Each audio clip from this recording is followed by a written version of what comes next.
Welcome to another episode of the CarryTrainer Higher Line podcast.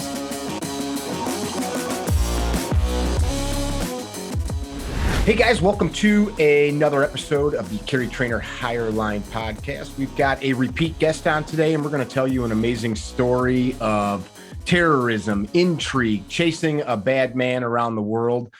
We've got Mr. Fred Burton on here, who's going to talk a little bit about the story about how they caught this guy. Who is this dude? And $2 million reward back in 1993. That's a lot of moolah. It was. Well, first, Mickey, thank you so much for having me back on. It's very kind of you to do that. And we're going to talk today about Ramzi Yousef. And Ramzi Yousef was the mastermind of the first World Trade Center bombing in 1993. Obviously, that case was overshadowed by the horrific events of 9/11. Yeah. But for many of us that were down in the weeds during those time periods, it's something that we very much remember.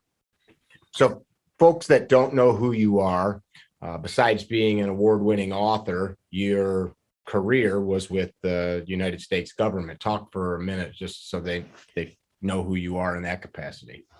Sure. Well, first, I was a police officer in Montgomery County, Maryland, before I went federal. And before that, I was a volunteer rescue squad, EMT at the Bethesda Chevy Chase Rescue Squad in my hometown. So they really gave me my start in public safety when I was 17. Then I became a cop, and then I became a federal agent. And I was a special agent with the State Department. And I joined in the mid-1980s. And that's when we had the heyday of terror, so to speak, all around the world with embassy bombings and hijackings and countless assassinations. And I was one of our first three agents assigned to counterterrorism during that time period. And we literally only had three of us for the world. Now there's hundreds or thousands, right? Yeah, now the world has changed. Certainly 9/11 changed that, Mickey, but in the 1980s, terrorism really wasn't a national security priority. And so our difficulties centered on just lack of resources, lack of international cooperation. And it was a challenging time period for America in our war on terror, because we had just suffered these horrific embassy bombings in Beirut in 83 and 84. Then we had another one at the U.S. Embassy in Kuwait. And then we had horrific hijackings like TWA Flight 847.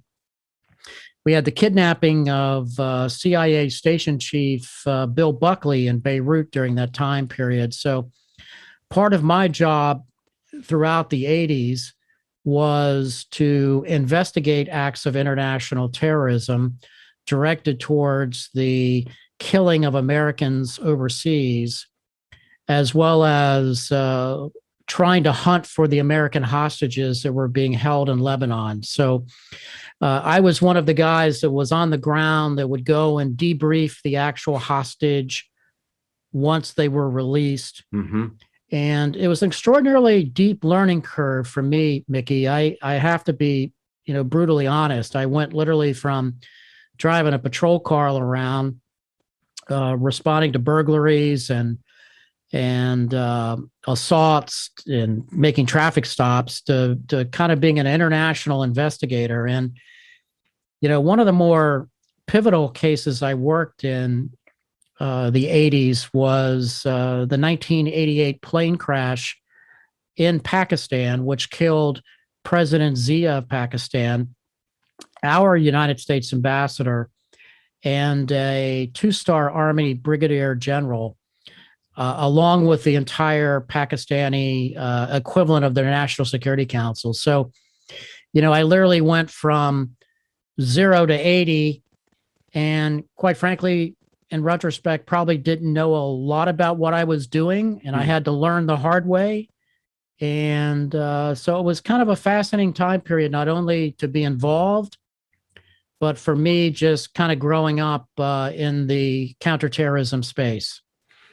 such a different world now. You guys didn't have cell phones.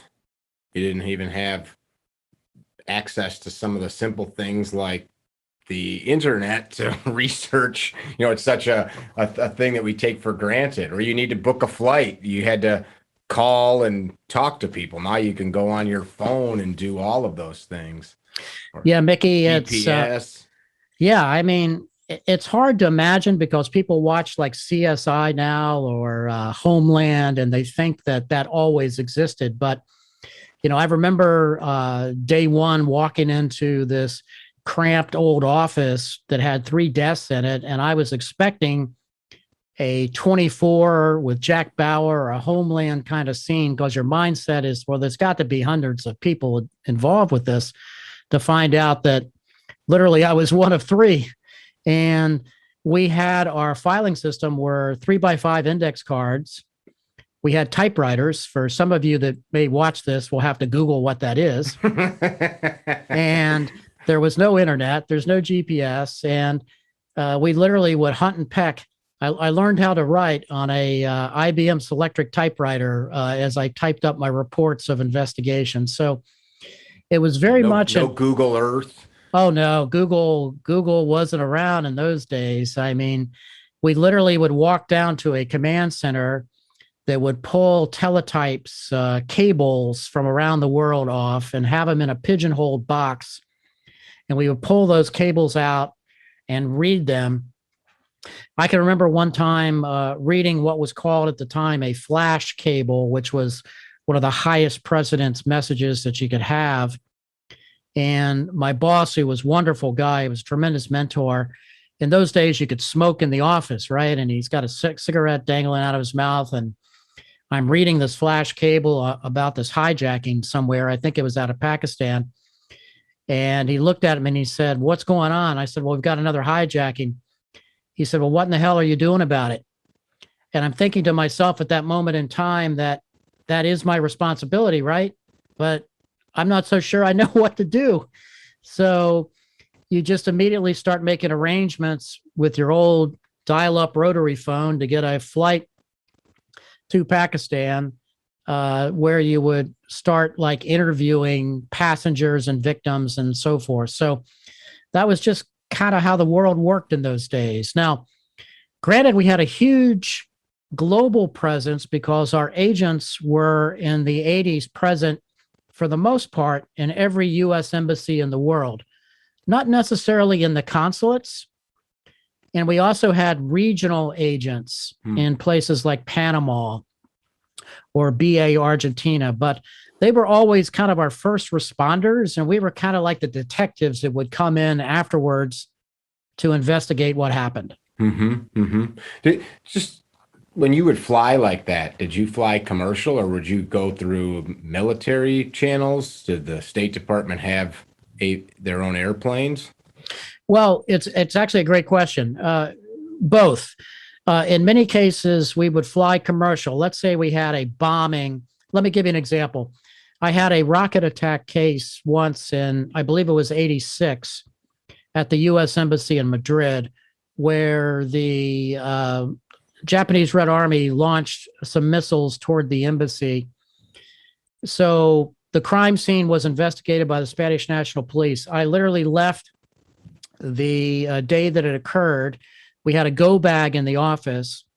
And so I flew commercial Pan Am to Madrid. And then the next day, I would start doing the actual investigation of that case, working with our agent at the embassy called a regional security officer at the time. And he would introduce me to the Spanish National Police, and I would go over and look at the evidence. I would go to the crime scene, much like you would investigate any kind of crime scene that happened in the United States. Now, on some of the more ongoing, sophisticated cases, like an ongoing hijacking or a embassy seizure or a facility seizure or an assassination of a diplomat, we would fly on what was called a SAM flight out of Andrews Air Force Base, a special air mission. And typically the U.S. Air Force would fly us. So, for example, when I flew over in the 1988 plane crash, which killed President Zia of Pakistan, this was an extraordinarily huge event. I mean, think of the world when Benghazi happened, right? Mm-hmm. Okay, you don't have the internet, you don't have 24/7 news, you don't have social media in those days, and yet you have the head of state of a nation that had supported us with the war against the Soviet Union and Afghanistan. You have the death of a United States ambassador and a death of a two-star Army general, U.S. Army general. So the Air Force flew me and one other agent from my office to Ramstein Air Force Base. And then we flew on, if memory serves me right, a big C-5A from Germany to the military side of Pakistan. I see. And the country was like in turmoil because everybody was pointing fingers as to who was responsible. So it was one of those regional geopolitical kinds of messes that very quickly could have developed into a hot war and quite frankly, possibly even a nuclear war. So those were the kinds of cases, and it would just depend upon the magnitude as to how we flew in. I appreciate you answering that. I don't remember that crash. What did it end up being? Accidental, or was it a terrorist act? Well, it's a great question. I talk a lot about that in my first book, Ghost. We kind of made that the centerpiece of the story. It had all the earmarks, Mickey, of sabotage. And of course, the most likely suspects during that time period would have been the Russian KGB in an effort to get even with not only Pakistan, but also the United States. What happens in these kinds of magnitude kinds of cases, there was an agreement at the highest levels of the U.S. government that I certainly would never have had any part of, that we would support the Pakistanis in that investigation. And there would only be one report, and our efforts would be put towards that one single report. And the Pakistanis, after an exhaustive investigation, determined that sabotage was the reason that plane went down. I went to it was kind of a surreal experience too, Mickey. I'll never forget this, and I could still see it when I close my eyes. You had a picture perfect day in this little town called Kuala Pakistan. You can find it on a map, but you're hard pressed to find it. And what happened was the president and the United States ambassador had flown down that morning to look at some U.S. military tank trials. And upon takeoff from a unsecure airport, meaning in the middle of nowhere, aboard a U.S. manufactured C-130, the plane took off and immediately started a roller coaster like this. I actually found a shepherd that gave this hand motion to me that I found wandering around a goat herder, and it went nose down into the desert. So we were there approximately 24 to 30 hours after the crash. That's how quickly we got there. It's a long time to get there, right? And by the time we landed in Islamabad, by the time we convoyed over to the crash site led by the Pakistani military, it took a long time to get there. And so I just remember seeing this, Mickey, and it was almost like something you would draw. There was a center point where the plane hit and exploded. And then you can see where the wings hit too, if you were like hovering above it, looking down. And you had these dust devils swirling, and the Pakistanis had set up a buffet kind of food area right next to the crash site. And interesting. And I just remember wandering around that site thinking, what am I going to do next here, right? Like, how do we figure this out? And so those were the kinds of cases we were routinely thrown into. Now, granted, not many were at that magnitude, but we had certainly suffered a lot of tragedy with, the bombings of our embassies and the kidnapping and murder of the CIA station chief in Lebanon. Mm-hmm. So interesting, because like you said, you and two other people had this job. Me as an American citizen would assume even 20, 30 years ago that there'd have been hundreds of people tasked with these kinds of these investigations, but it's just you with your briefcase out there in the desert, and or not in the desert, but out there in the crash scene trying to sort it out. Yeah, it really was that. And it was very much an analog world where you literally are taking notes on a piece of paper in a notebook, and you're drawing pictures. I remember sketching out the design of how the plane crash scene looked. And of course, that would be stapled to a report that I would do subsequent to that. And if I back up and talk a little bit about like the Madrid investigation where the missiles were launched, I would literally carry a Polaroid camera in those days, take Polaroid pictures of the rocket launcher that was found on the roof of the hotel where the missiles were launched from. And then I would go to the evidence room inside the Spanish National Police, take pictures, take samples of whatever they would give us from an explosives perspective. And then we would bring that back to the United States for forensic evaluation. And you would wait weeks, for results to come back to tell you it was RDX or Simtex or whatever it was the composition of. So it's kind of best explained, Mickey, in those days that if you picture a crime scene being investigated by any small town police department in America, we were doing that overseas. And at times we would have to do that in very volatile areas or in areas where the locals really didn't want you there. Or the crime scene would already be swept up, or the host nation would have no concept of crime scene protection, or they would have 25 people that have already trampled through the crime scene. And also bear in mind that this is a time period when there is no DNA, right? There is none of these forensic, sophisticated kind of tests that you could do today. So it was really kind of a remarkable time to be involved in these kinds of cases. I'm extraordinarily grateful and blessed for the opportunities to have experienced this. But looking back on this now, Mickey, I do wish I could have had a redo on some of these cases, and I probably could have done a much better job in retrospect in some capacity on many. Just knowing what you know now and versus what you knew then. Yeah, and it was also one of just you were overwhelmed at times with what you had to accomplish. And the caseload was such that you literally could be dealing with a bombing today, and there would be an ongoing hijacking right now. And you would have to put the bombing aside that already happened to deal with the ongoing hijacking. Or in my case, I also had the hostages that were kidnapped in Lebanon.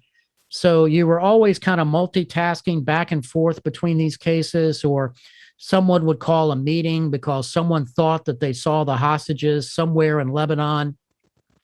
And we'd all run over, like, for example, to the CIA. And at that time, the Counterterrorism Center at the CIA was nothing like it is today.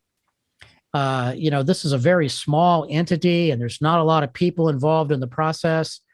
And I knew that if a hostage was going to be released, I was going to be the one going out to do the debriefing of the hostage. So you would disappear for a week or 10 days at a time to do this or that. So it was one of constant action.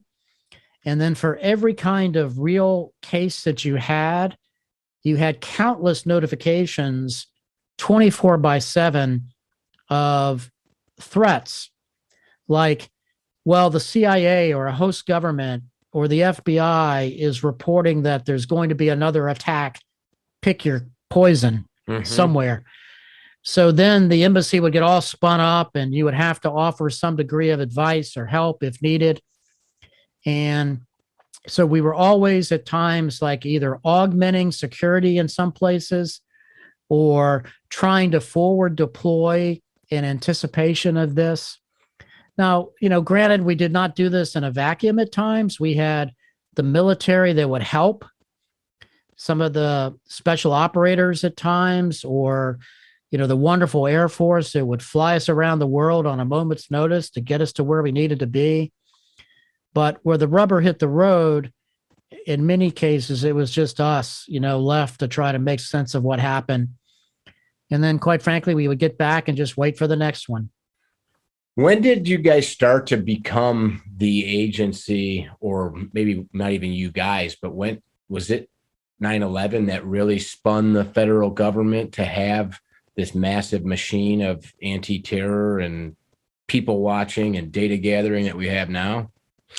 Yeah, it was 9/11 changed the narrative, right? With the strategic strike by Al Qaeda on U.S. soil, that caused the sleeping giant to be woke up. And we had none of that. I left in 1999 after, predominantly the Ramzi Yousef case, because I had spent by that period of time a long time in doing nothing but counterterrorism. And, quite frankly, I had, looking back on it, Mickey, it was a blessing and a curse. I feel, extraordinarily grateful for the opportunities that I had to do that. It's given me a life after the government to be able to do things such as be on the Higher Line podcast, to write books about my experiences. And, but, I was, quite frankly, burned out. I think, there was enough travel and suffering and just lack of resources, and you were always, battling either internal forces to try to get what you needed to get your job done. We had extraordinarily difficult turf wars in those days before 9/11. We were always fighting amongst ourselves like school kids. You're talking about your agency, the FBI, CIA. Yeah. Yeah. All the agencies were constantly fighting each other over this or that. Who's going to interview the hostage? Who's going to talk to the terrorist? Who's going to process the evidence? It just becomes at times, and I at that point had, we had grown. I had risen by some stretch of the imagination to be deputy chief of our counterterrorism unit at the time. Wow. So I think it was because I was the last man standing. It certainly, I don't think it was based upon my qualifications, but I had just done this probably longer than anybody at one point in time. And I'd had enough. So I left before 9/11. And, I always look back on that time period, Mickey, to think that if we had been more strategic as a nation before 9/11 and making terrorism a priority from a national security perspective, I firmly believe 9/11 would not have happened. Having said that, I think tragedy always forces change in Washington. And it takes tragedy at times to force change, whether it be that embassy getting blown up or that hostage being taken or the bomb on a plane. For example, 88 was a bad year for us. We also lost 3 of our agents aboard the bombing of Pan Am 103 over Lockerbie, Scotland. And, that was a bomb placed in luggage that made its way from Malta into the hold there at Heathrow, and the plane takes off and scatters debris across England and Scotland. And on December 21st, 1988, and, our agents were just coming home for Christmas, right? And, These before were personal relationships of yours. These were our people coming home from Beirut on home leave for the holidays. And, So, that was a dark day for us, as you can imagine. Not to mention, we lost a tremendous number of Syracuse University students who were on that flight. Your average person just coming home for the holidays. So, that was kind of like our world, and after a while, it kind of gets to you, right? I'm sure everything you're looking at is attached to some type of horrible event. Yeah, for sure. At a magnitude that there's just like almost a compounding effect that builds, and I'll never forget thinking about the Pan Am 103 crash, because at the time that it happened, because I had just almost completed the investigation of the plane crash which killed President Zia and our U.S. ambassador in Pakistan that same year. And it's like you're just moving from tragedy to tragedy. And I know it came with the territory. And the world is a dangerous place, and the world was very dangerous in those days. And a lot of bad things happened to just very good people. I could not imagine having that in my psyche every day, all day long, your whole life revolving around that. But I'm glad you did it. Where did this guy come into the story? Yeah, that's an interesting fellow, Ramzi Ahmed Yousef. That's really that's not his true name. No. At the time we designed that poster, my office, Mickey, created that poster. We were responsible for what was called, one of my other duties was responsibility for the Rewards for Justice program. Most people know it as the 20 million for bin Laden. It was also used to capture Saddam Hussein.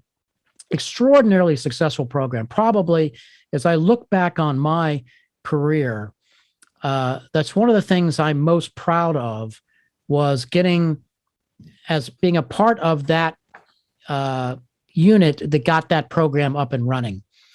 And the Rewards for Justice program was put together predominantly to try to pay for information to prevent acts of terrorism from occurring. And anybody that's watching this, I encourage you to check out their website. It's Rewards for Justice. It's a wonderful program. And Ramzi Yousef was a terrorist operative that came into the United States in 1992, as best we could determine, under identity fraud documents. He perpetrated identity fraud to come in the United States for the purposes of putting together an attack on U.S. soil. And he hooks up with, during that time period, a like-minded group of terrorists in New York City connected to the Brooklyn Mosque and an infamous terrorist by the name of the Blind Sheikh, Sheikh Omar Abdul Rahman. And this group, started planning attacks on U.S. soil. And they started looking at a whole range of different targets. And one of them was the World Trade Center. So in 1993, Ramzi Yousef is a master bomb maker. He's got a unique skill, and he's able to cobble together a huge improvised explosive device that he and two other cohorts put inside a Ryder truck, and they drive it into the basement of the World Trade Center and detonated that van, and it killed 6, but it also injured over 1,000. And that was, in many ways, what I like to call the first strike by Al Qaeda on U.S. soil. That was the one that was February 26th, right? Correct. February 26, 1993. And shortly after the bombing, Yousef flees the country on another bogus passport and heads to either Pakistan or Afghanistan and is on the lam. So if you what we did during that time period, we were able to cobble together through the great work by the FBI New York Field Office, ATF, the New York City Police Department, Intelligence Division, we were able to figure out that Ramzi Yousef was the bomb maker. So we gin up the reward poster for him that you have. We also made these little matchbooks with his picture on them. And we started flooding them around the world in all the usual places where you would think that he might be. Terrorist safe havens during that time period. And Pakistan was notorious for that. So we start flooding the world with wanted posters, public service announcements, matchbooks.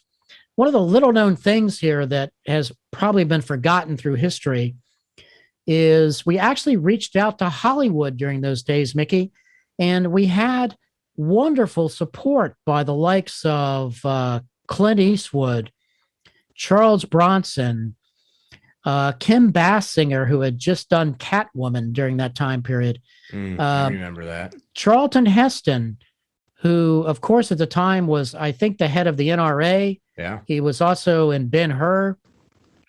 I'll never forget, Arnold wanted to help, but he wanted to control the script and the narrative, and we got a little nervous about that. So in the public service announcement, we didn't know if that would be good or bad, but anyway, we started doing that. And Charlie Sheen, by the way, I'm extraordinarily grateful for the patriotism of these Hollywood actors during that time period to help us. That's cool. And we started getting the word out. So to make a long story short, on February the 7th, 1995, about 2 years later, it's actually 2 years to the month almost, we were able to develop a human source in Pakistan that said that Ramzi Yousef would be coming back into town, specifically in Islamabad. At that time period, we were being flooded with Ramzi Yousef sightings. Everybody wanted the money. So the initial reaction on, even by me, was I was skeptical. Sure. If this source can produce information leading to his whereabouts, hell yeah, we'll pay him. But, call me when you have something good. Mm-hmm. So lo and behold, it turned out that our source was, in fact, in contact with Ramzi Yousef. And he was coming into town, and the source called us and said that Yousef is at this flea bag hotel, for lack of better words, in Islamabad. And literally, our agents went out to the hotel and knocked on the door, and lo and behold, there was Ramzi Yousef. Wow. So he had dyed his hair red, and he had surrounded himself with bombs in this room, these baby doll bombs. He was ingenious when it came to bomb makers. They were bombs in a doll, a toy. Yeah. Wow. His desire was to put bombs inside of baby dolls that in those days could bypass security because there wasn't a lot of X-ray and screenings for bombs. And they figured that they'd have a better chance with a baby doll than anything else, which was ingenious on his part. It's changed so much. I tell younger guys this, not that I was a big world traveler, but I had left the country a few times in my youth. I went to Guatemala once when I was a teenager for a missionary trip with church. And I literally left a huge part of my clothing there and filled a suitcase full of these amazing fireworks that I bought on the street, like these, ginormous firecrackers. I mean, I'd go to prison today for doing it, but I mean, I threw it in a suitcase and flew home. Or I remember always flying with a pocket knife as a kid. Not that I flew often, but it was not a thing at all. So he was making these dolls to be able to get them onto planes. That was his master plan. At least we believe that was the case. And because if you hard stop in the time period after he blows up the World Trade Center the first time, he places a bomb on a Filipino airplane, which successfully detonates. So he's capable of doing that. And then he's in Manila, and he was putting together an operation to fan out on multiple planes bombs on what was called Bojinka. That was the code name for the project. And he was also planning on killing the Pope on the Pope's visit to the Philippines. So the guy was on a terrorism tear, the likes of which we hadn't seen in many, many years. And I'm convinced that he was in Pakistan to try to put together a plot to either attack U.S. diplomatic personnel in Islamabad, because he actually walked around the diplomatic area of Pakistan in Islamabad that day, the day before, looking at who had diplomatic plates on their cars. So I think he was game boarding out many, many more operations before we were successful in picking him up. You know, look, I've said this before. I've done countless interviews on this topic. We were very lucky. We were lucky in catching him, but the source that told us where he was directly linked to the reward poster that we had placed. So that is a tremendous success story for the rewards for justice. So one of the things that we had to do was also figure out a way to get the source out of the country too, which is kind of the backstory to the real story. And that was a tad bit complicated because politically, the Pakistanis were not very, how should I put this diplomatically, were not very happy that U.S. agents had been involved with the capture of this top 10 FBI fugitive on Pakistani soil, much like what happened with the bin Laden raid, right? Mm-hmm.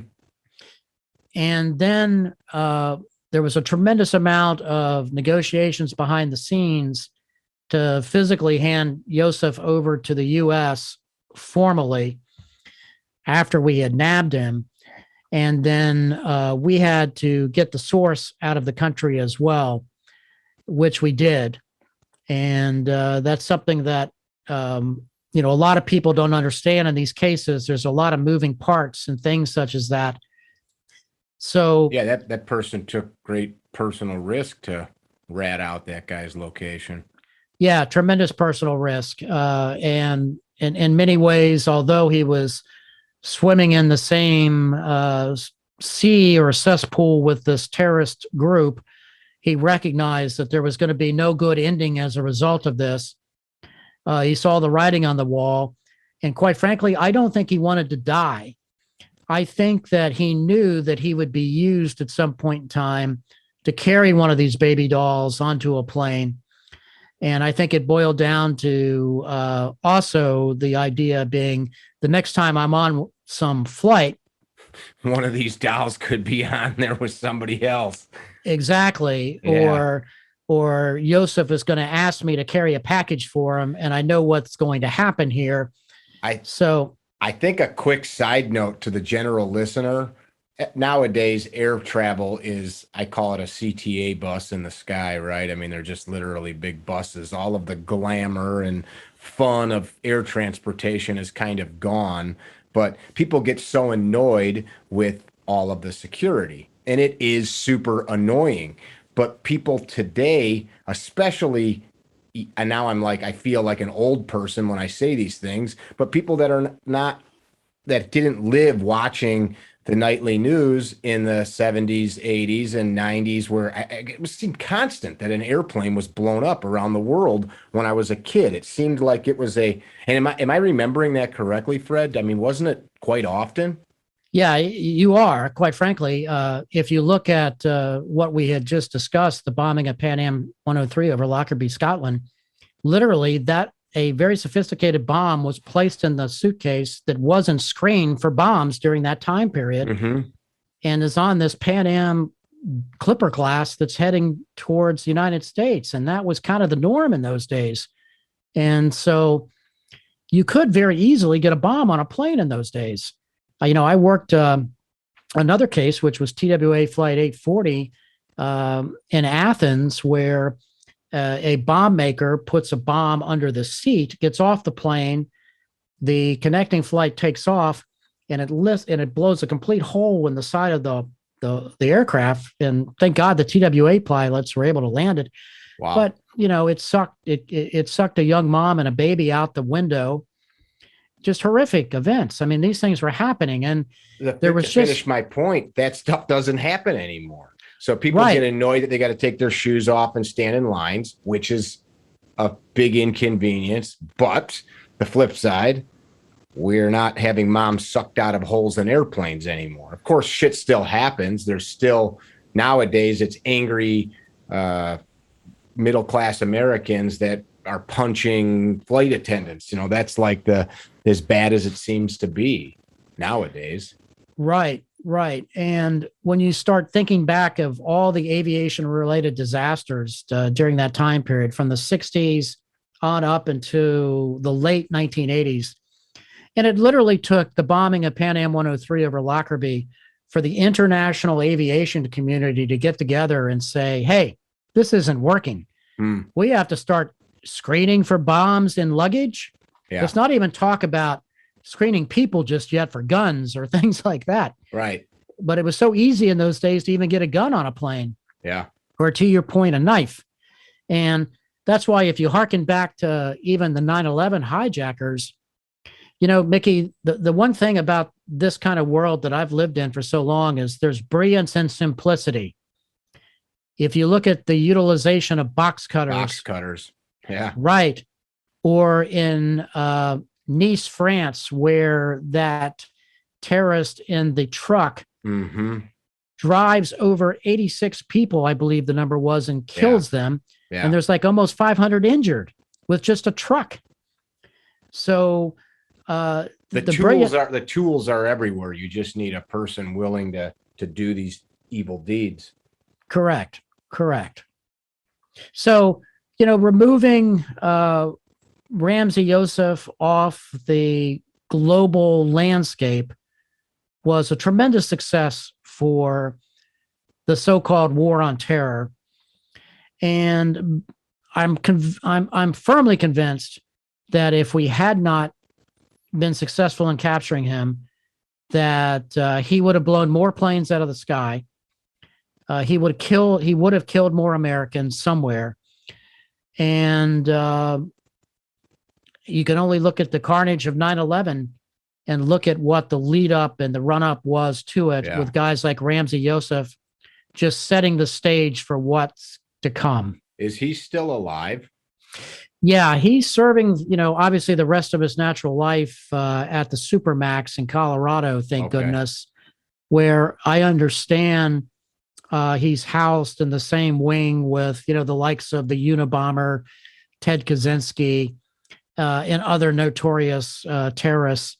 I think he might have been actually housed in the same unit that had Timothy McVeigh, who was responsible for the bombing of the Oklahoma City federal building. So, yeah, he's never going to see the light of day, thank goodness. But in many ways, I've gotten way too much credit for that, Mickey. It was a great team effort, which started with the identification of him as being the bomb maker, the great work, team effort to put together something as, for in many ways, when we first designed the rewards program, was, let's think about an old Wild Wild West poster here. Why not? Let's try to pay people that learn of information ahead of time, that want to make some money, because most criminals are money motivated, and the terrorists in many ways are no different. So if we can get the word out, maybe we can help prevent acts of terror. And the program has done that. I remember one case that we had that we paid an individual, if memory serves me right, about $500,000 regarding a plot to carry out an attack on a American flagged ticket counter in Asia, where he had learned that the Iraqi intelligence service before the invasion in Iraq was helping a terrorist group put together a plan to do a machine gun attack on, where you first walk into an airport, you have those lines where everybody gaggles. Sure. It's very vulnerable. Thousands of people. It would have been like shooting fish in a barrel. And this guy got cold feet and said, hey, this is what these folks are up to. And we were able to work with the host government security and intelligence service and round up the suspects. And lo and behold, they were. And that was an Iraqi-backed operation, an Iraqi intelligence service-backed operation. And again, what a lot of folks don't remember, unless you're students of terrorism history or you've read some of my books, don't understand is back throughout from the 60s, throughout the 80s, and in many ways into the early 90s, you had nation state intelligence services helping these terrorist organizations. So, the Russian KGB was very active in this in the 1960s and the 1970s, propping up all these old terrorist groups like the Red Army faction and the Italian Red Brigades and the Black September organization and the Weather Underground inside the United States, the Black Panther Party. And then you fast forward into the 80s, and not only do you have the Russians playing in this space, you have the Cuban intelligence service.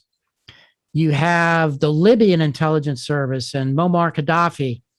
You have Saddam Hussein and the Iraqi intelligence service that's also doing the same thing. So when you have nation state help, it makes those terrorist groups so much more effective because they can get good identity documents. If you are a country like Libya in those days and you can manufacture identity documents like passports and driver's licenses, you can give them to whoever the hell you want, right? So you can create identities. Mickey is no longer Mickey and Fred's no longer Fred. We could be Joe and Bob. And I want to be Kyle. Kyle. I want to be Jack Carr, our friend Jack Carr. I want to be the guy that everybody knows now, right? So that's the kind of identity you can be. And if you get a diplomatic passport, let's say you have Iran's help to get a diplomatic passport in the name of whoever you want to be, one that's on nobody's list, right? You can go anywhere you want and no one's going to harass you. And one of the things that these nation state intelligence services do, Mickey, is they can utilize the diplomatic pouch to bypass x-rays and customs and immigration checks. So if you're a nation state actor in 1988, you literally can put weapons, explosives, cash, knives, toxins, spores, whatever you want in a diplomatic pouch. You give it to your courier that has diplomatic immunity that bypasses screening, and you can fly that from Tehran to pick your poison, whatever country you want, and literally get that in that country. And those tools could be used to put together an operation to carry out an attack. Crazy, for sure. And I think people look at history and cherry pick, like Iraq. Oh, there was no weapons of mass destruction there. And then people forget why we were looking at countries like this to begin with. Stories like you're talking about. It's very sad how fast we forget such things. Well, you're absolutely right. I'm a student of history, and I'm a student of protection history and a student of terrorism history. And the Iraqi intelligence service was a state sponsor of terror under Saddam Hussein's regime. Their intelligence service was helping all these rogue organizations carry out attacks against U.S. diplomats, U.S. embassies. And then if you look at the Libyans, with their support of the bombing of Pan Am 103 over Lockerbie, Scotland, that's how these kinds of attacks were taking place. And that's why when you see the nations being labeled a state sponsor of terror, you have to think about what's behind the scenes with that. And that's not just like Mickey and Fred saying, well, what do you think? This comes with hard intelligence, evidence of past attacks, maybe sources that you have in play that are members of those intelligence services to say, this is what we have coming. So, the identification of nation state and backed terrorist organizations is something that is done with a hard look by the U.S. intelligence community. Makes sense. Did this guy, when you guys wrapped him up, did he end up giving up anybody else that was worthwhile, or was he a tight-lipped dude? He was tight-lipped. He did not cooperate. Our agents that initially spoke to him, he said nothing. He had made an identity change with, changing the color of his hair. I think he knew at that point in time that there was no getting out of the predicament that he was in. I think our agents were simply heroic. They exercised an extraordinary degree of heroism and temperance, with an individual like that. His uncle was Khalid Sheikh Mohammed of 9/11 fame, who, was deemed to be the mastermind behind that plot. We'll never know the answer to this question, but if Yousef wasn't captured, I have no doubt he would have been used in some capacity for 9/11 because he was that good. I've heard others during terrorist debriefings and read other transcripts that bin Laden himself, viewed Ramzi Yousef as kind of the pick of the litter, the master bomb builder. He was very good at putting working devices together, which is hard to do. Where did he learn this? Yeah, that's an interesting question. The likes of which we're not 100% sure, but we think we think he learned his trade at terrorist training schools in Pakistan and Afghanistan, where he learned how to put together sophisticated IEDs, improvised explosive devices, using Casio watch timers, which is kind of hard to do.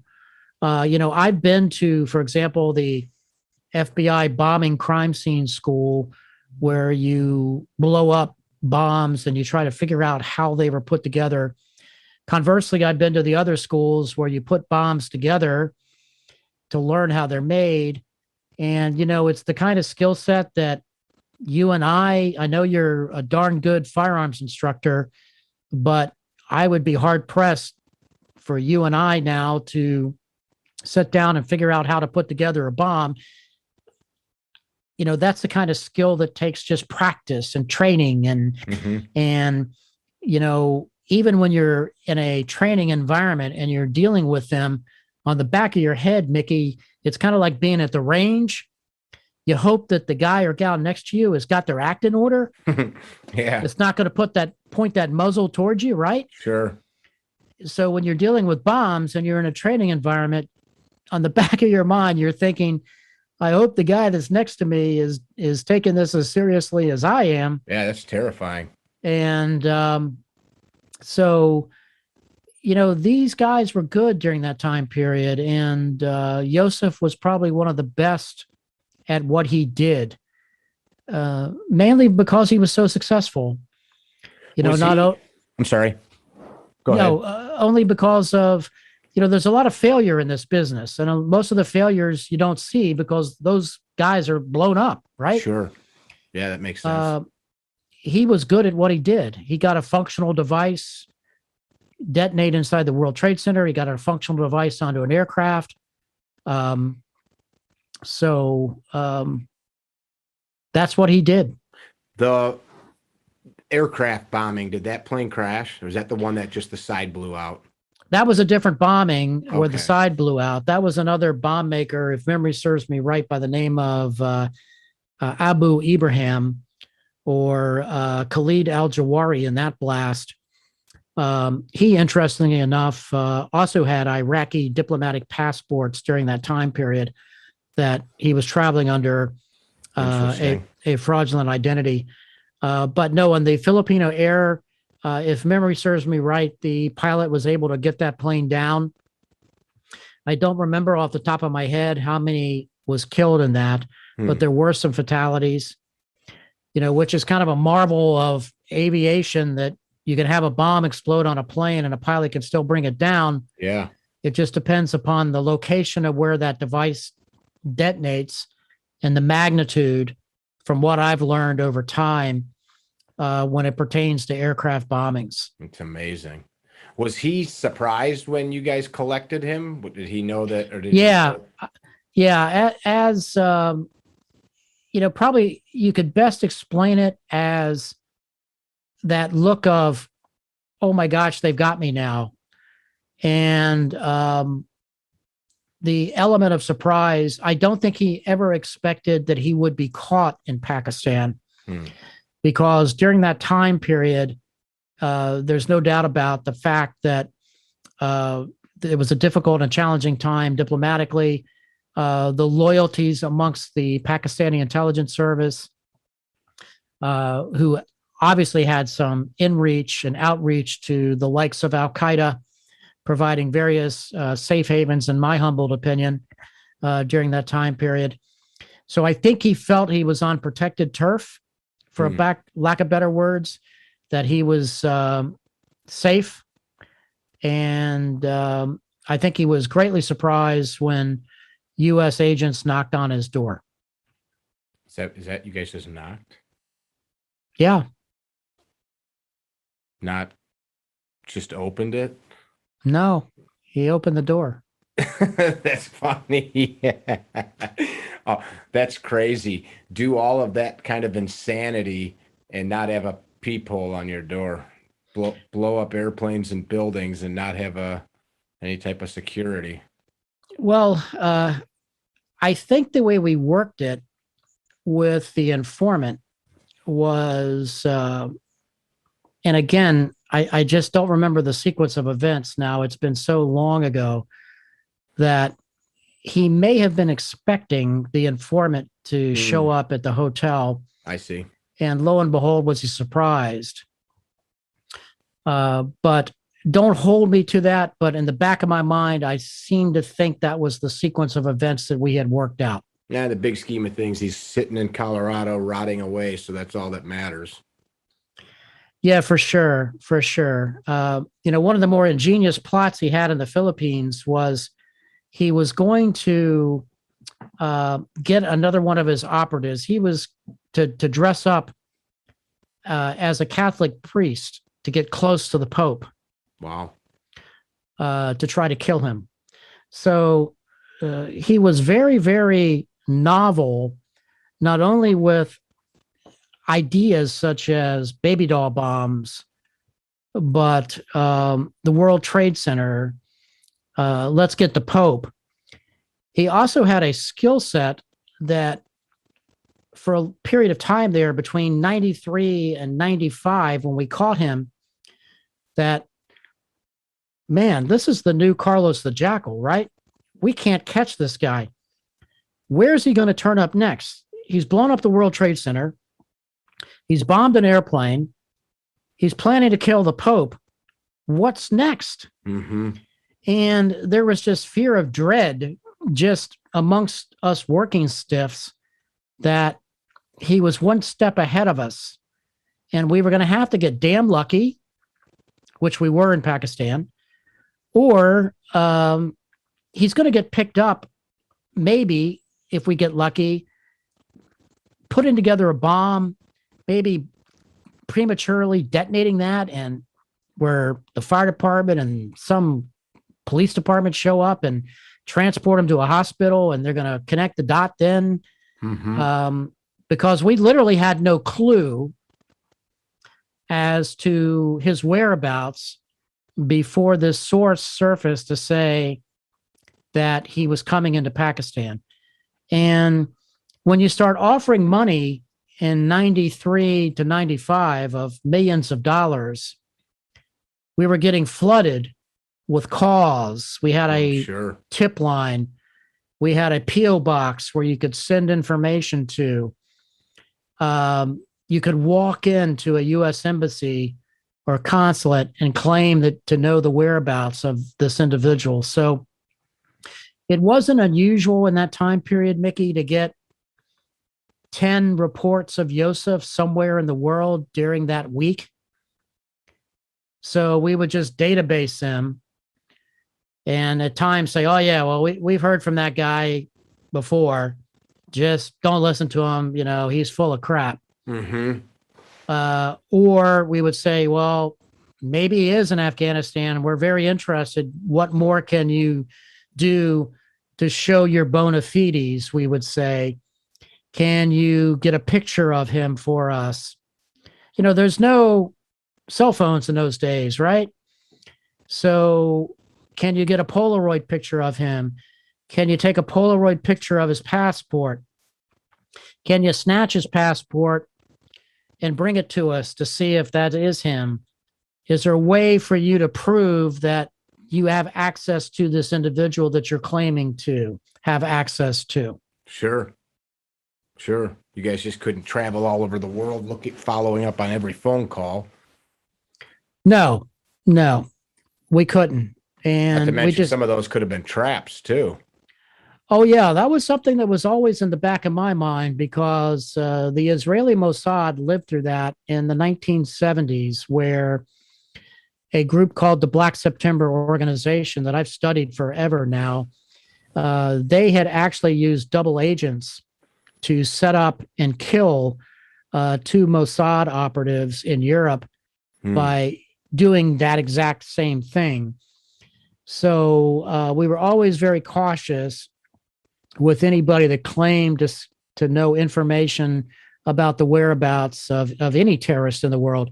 It would not necessarily have to be Ramzi Yousef because, you know, one of the initial reward offers we had, Mickey, was, you know, we will pay you a lot of money if you can tell us where the hijackers of TWA Flight 847 were. That was the notorious flight in the 1980s where U.S. Navy diver Robert Stedham was put at the door of the passenger entry on the tarmac in Lebanon. I remember that.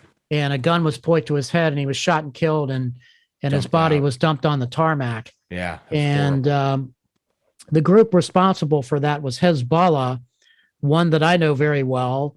They were also responsible for the kidnapping and murder of the CIA station chief, Bill Buckley, in Lebanon. They were also responsible for the bombing of the U.S. Embassy in 83, the U.S. Embassy bombing in 84, the Marine barracks bombing. And you wrote about some of these. Yes. My last book, my last published book is called Beirut Rules. And it's the story of all of these cases, and most noticeably centered around the kidnapping and murder of the CIA station chief, who was picked up by this organization, which was a puppet master. The puppet master behind the kidnapping and murder was Iran. So, Iran is still very much a thorn in our sides today. And they were a state sponsor of terror. They were utilizing Hezbollah as a tool of foreign policy to kidnap all the Western hostages in Lebanon and to also carry out these terrorist attacks that literally drove the U.S. out of Lebanon during a time period. It's I repeat myself again. It's crazy how people so quickly forget all of these stories. I read that book, your book, and the story about his capture and torture and murder is just horrific. Yeah, it's terrible. I feel very, very well. I have mixed emotions about that. I was extremely blessed to be able to get former President Bush 41 before he passed away to write a cover jacket testimonial for that story, because this was a man who was a hero that died a horrific death overseas. He as a young man, Mickey, right out of high school, volunteers to go to Korea to fight in the Korean War, where he's awarded the Silver Star for rushing a machine gun nest. Wow. Comes back to the United States, gets his college degree at Boston University, then goes off to Vietnam as one of Kennedy's first Green Berets, and is awarded a second Silver Star for heroism. This was a man who was constantly running towards danger his entire professional career and adult life, never married. And after the embassy bombing in 1983 in Beirut, he raises his hand and says, I'll go to stand up intelligence operations in Lebanon. And he goes. And again, running towards danger. And then is kidnapped and held hostage and, dies in a horrible death. And we eventually recovered his body, again, utilizing another source. But it was a story of heroism to me, of a man that answered the call his entire life through 3 wars, the Korean War, the Vietnam War, and the War on Terror, and paid the ultimate price. And so my hope in putting that story together is I told his family, who were extraordinarily protective of their brother and significant other at the time. And these were 2 very elderly women when I solicited their cooperation to tell their story. And rightfully so. They didn't want this story to be turned into some sort of circus. And I said, that's not my intention. I intend to tell a story of a hero who died for his country. And, I feel fortunate to have been able to do that. So with the goal of inspiration that others would want to answer the call and do things like Bill Buckley did in Lebanon to try to keep us all safe at home. And I think that's if there's kind of a moral to this story, Mickey, is, much like our friend Jack Carr and others exactly like him, there's so many men and women today that are answering the call quietly around the globe, getting the job done to keep us safe and secure here at home. And they're in the State Department, they're in the CIA clandestine services, they're in the special operations community, just doing what needs to be done. And if I can tell a story about, someone that I looked for and hunted for, but we were not successful in finding, there's a little bit of redemption for me to be able to do that too. Because some stories simply need to be told. I dig it. I think it's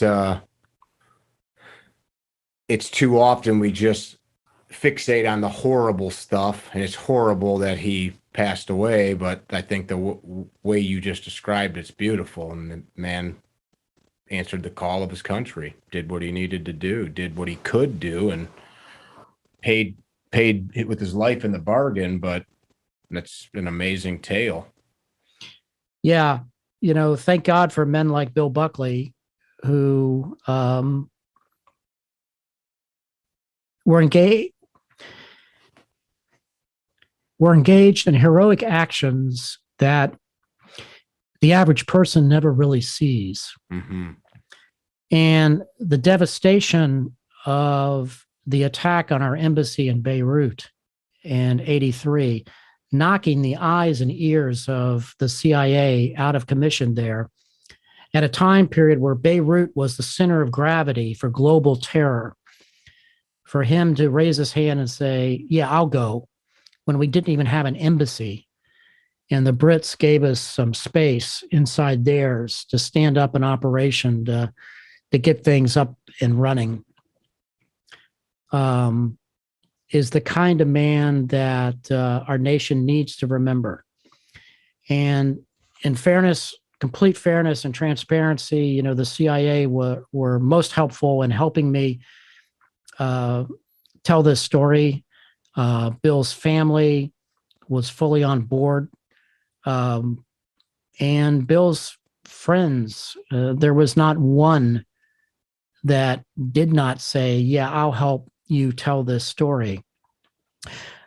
We couldn't have done it without him. We couldn't have told the story in the detail that we wanted to without, the cooperation of a hell of a lot of people to get it done. And, the benefit for someone like me that, looked for Bill Buckley when he was a hostage too, Mickey, there's another hostage that I tell his story in the book, Lieutenant Colonel Rich Higgins, Marine, who was working for the UN at the time. And he was also kidnapped by Hezbollah, Iranian-backed at the time. And he died a horrific death. He was actually hung by Hezbollah at the time. His wife was a Marine officer, and Lieutenant Colonel Robin Higgins at the time when her husband was kidnapped. And I reached out to her to help tell her husband's story. And she was extraordinarily gracious and open and said, yeah, I really want to help you. And then sent a very beautiful letter after the story was told and said, I really appreciate the fact that you've kept my husband's story alive so people won't forget. So, that makes it worthwhile. Book sales, yeah, it's a business, I get it. But for me, when you hear thank yous like that from people that sincerely appreciate what you've done, that makes it all worthwhile, Mickey. Yeah, that's huge. How do people find that book? Oh my goodness, you can find that book anywhere. You can go to my website, which is officialfredburton.com, or you can find the book on Amazon. It's called Beirut Rules. I think I've seen it like on the newsstand at airports and all those places. It's been pretty widely distributed. Yeah, I feel that it's the kind of story that, in retrospect, the hourglass of time for me, Mickey, at my age, is kind of turned against me. But there's the wall at the CIA, the wall of honor there with the gold stars, is littered with men and women just like Bill. And there's other stories that need to be told that are on that wall. And, with time and I can stay in good health, I hope to tell a couple more good in the future. So it's the right thing to do. So people aren't forgotten. I think that's awesome, which is one of the reasons I wanted to have you on today to talk a little bit. Hopefully we do it again. You said your web address. Please say it one more time for us so people can find you. Sure. My website is at officialfredburton.com. I'm also on Instagram and Twitter. Big shout out and big fan of the CarryTrainer and the Higher Line Instagram pages. Thanks, they're wonderful, Mickey. I want to thank you for what you do in this space. And for giving guys like me an opportunity to tell their stories. And, your kindness really shows. So it is much appreciated. It's pretty easy to sit comfortably here in my cushy office and listen to stories of you flying around in airplanes and looking at bomb sites. So I've got the easy job. I'm honored that you spend the time to tell the stories for us. So thank you, man. It's always a pleasure and honor to chat with you. Thank you, Mickey.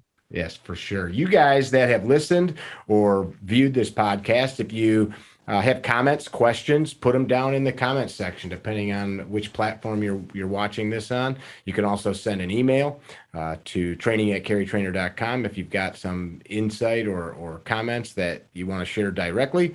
If this was important to you or you felt it was a meaningful story, go ahead and share it. Share it on your social media platforms. And I highly recommend Fred's award-winning books. Until next time, walk a higher line and be well.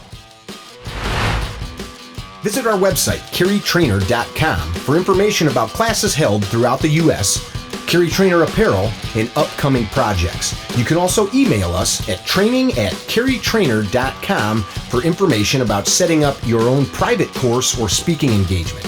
Training@CarryTrainer.com or CarryTrainer.com.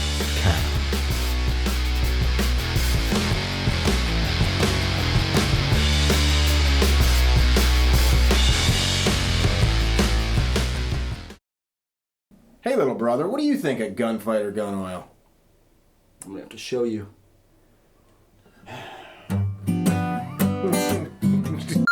Hey, Steve, what do you think of gunfighter gun oil? Well, Mick, I said, hey, Steve, what do you think of gunfighter gun oil? Well, Mick, I have to show you about that.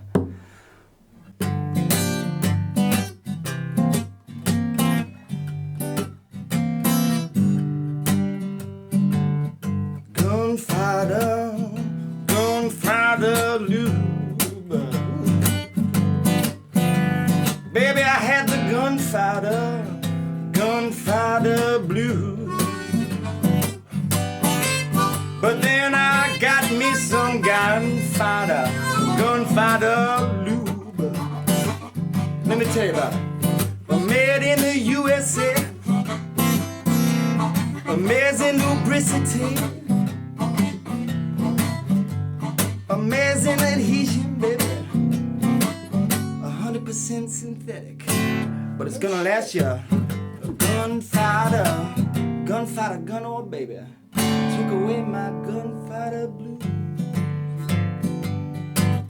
I'm still working on it, but So you like the lube?